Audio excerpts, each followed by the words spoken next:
అబ్బో ఇక్కడ కేజీ చీరలు కొంటే అర కేజీ చీరలు ఫ్రీ అంట. మంగళ్య షాపింగ్ మాల్ కేజీల్లో సేల్, టన్నుల్లో ఆనందం.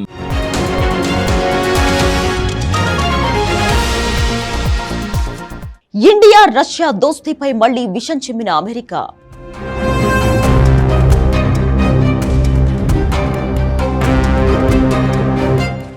రష్యా నుంచి చమురు కొరద్దని భారత్కు బెదిరింపులు.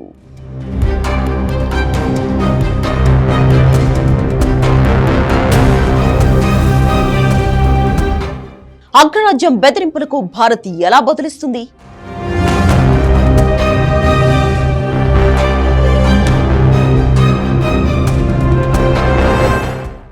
If you're buying products from Russia and you're not helping Ukraine, then there's a 500% tariff on your products coming to the United States. India and China buy 70% of Putin's oil. They keep his war machine going. My bill has 84 co-sponsors. It would allow the president to put tariffs on China and India and other countries to stop them from supporting Putin's war machine to get him to the table. ఇతడి పేరు Lindsay గ్రహం, Republican senator. రష్యాతో వ్యాపారం చేసే దేశాల ఉత్పత్తులపై 500% సుంకం ఉంటుంది అన్నది ఈయన ప్రకటన. భారత్, చైనా మాస్కో నుంచి 70% చమురు కొనుగోలు చేస్తున్నాయని, రష్యాతో వాణిజ్య సంబంధాలను కొనసాగించే దేశాలపై అధిక సుంకాలు విధించేలా ట్రంప్ మద్దతుతో యుఎస్ సెనెట్లో బిల్లును తీసుకొస్తామని తెలిపాడు. ఈ బిల్లు వచ్చే నెలలోనే ప్రవేశపెట్టే అవకాశం ఉందని పేర్కొన్నాడు. ఈ బిల్లుకు ట్రంప్ కూడా గ్రీన్ సిగ్నల్ ఇచ్చినట్లు తెలిపాడు. ఈ బిల్లు రష్యా నుంచి పెద్ద మొత్తంలో చమురు కొనుగోలు చేస్తున్న ఇండియా, చైనాపై తీవ్ర ప్రభావం చూపుతుంది. మన ఔషధాలు, వస్త్రాలు వంటి ఎగుమతులపై తీవ్ర ప్రభావం పడుతుంది. నిజమేంటంటే రష్యా నుంచి క్రూడ్ ఆయిల్ దిగుమతులపై ఏడాది క్రితం ఇదే అమెరికా రష్యా నుంచి ఆయిల్ కొనుగోలుకు తామే భారత్కు అవకాశం ఇచ్చామని గొప్పలు చెప్పుకుంది.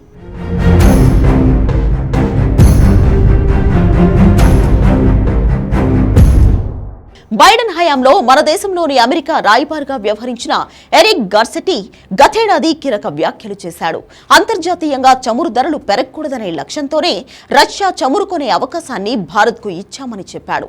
మాస్కో నుంచి భారత్ చమురు కొనడంతో అంతర్జాతీయంగా క్రూడ్ ధరలు విపరీత స్థాయిలో పెరగలేదన్నాడు.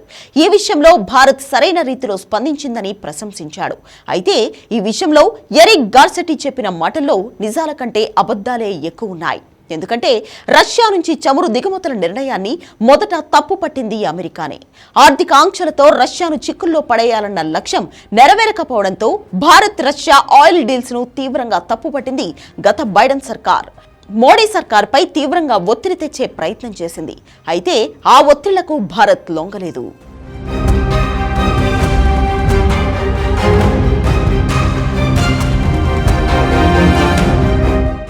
ఇంధన ఉత్పత్తి లేని దేశాలకు దిగుమతి ఒక్కటే ఆప్షన్.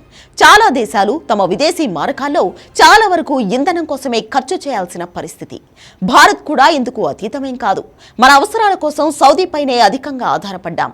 కానీ యుక్రెయిన్ రష్యా యుద్ధం తర్వాత రష్యాతో మనకున్న స్నేహం కారణంగా మాస్కో బంపర్ ఆఫర్ ఇచ్చింది. తమ దేశం నుంచి తక్కువ ధరకే క్రూడ్ ఆయిల్ సరఫరా చేస్తామని, ట్రాన్స్పోర్ట్ ఇబ్బందులు కూడా లేకుండా చేస్తామని ప్రకటించింది. నాటి నుంచి రష్యా నుంచి భారీగా క్రూడ్ దిగుమతులు జరుగుతున్నాయి. ఈ క్రమంలోనే అమెరికా, EU దేశాలు మనల్ని కార్నర్ చేసే ప్రయత్నం చేశాయి. ఈ మొత్తం ఎపిసోడ్లో ఒక్కటి మాత్రం నిజం. రష్యా నుంచి చమురు దిగుమతుల వల్ల అంతర్జాతీయంగా చమురు ధరలు అదుపులో ఉన్నాయి.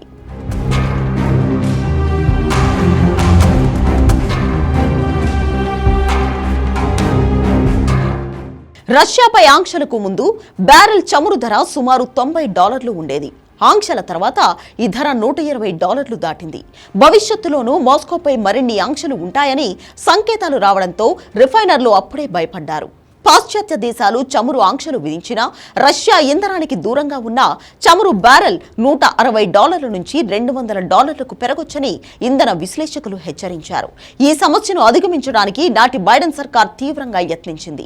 రష్యా ఇంధన ఎగుమతులపై నిషేధం యూరప్ను తీవ్ర ఇబ్బందులకు గురిచేసింది.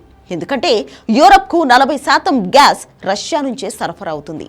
అంతేకాకుండా విద్యుత్, పరిశ్రమల అవసరాలకు యూరప్ చమురులో పావు వంతు వాటా మాస్కో నుంచే దిగుమతి అవుతుంది. కానీ రష్యా నుంచి చమురు దిగుమతి చేసుకున్న భారత్ దాన్ని యూరప్కు ఎగుమతి చేయడంతో యూరప్ కష్టాలు కూడా తీరాయి.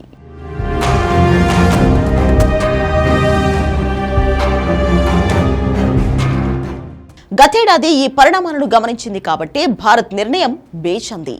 ఇండియాకు తామే అవకాశం కల్పించామని గొప్పలు పోయింది. కానీ కుక్కతోక వంకర అన్నట్లు ఇప్పుడు మళ్లీ భారత్ రష్యా స్నేహంపై కుట్రలు స్టార్ట్ చేసింది. రష్యాతో వ్యాపారం చేస్తున్న భారత్ చైనాపై 500% టారిఫ్స్ విధించేలా సెనెట్ ముందుకు బిల్లు తెచ్చే ప్రయత్నాలు చేస్తోంది.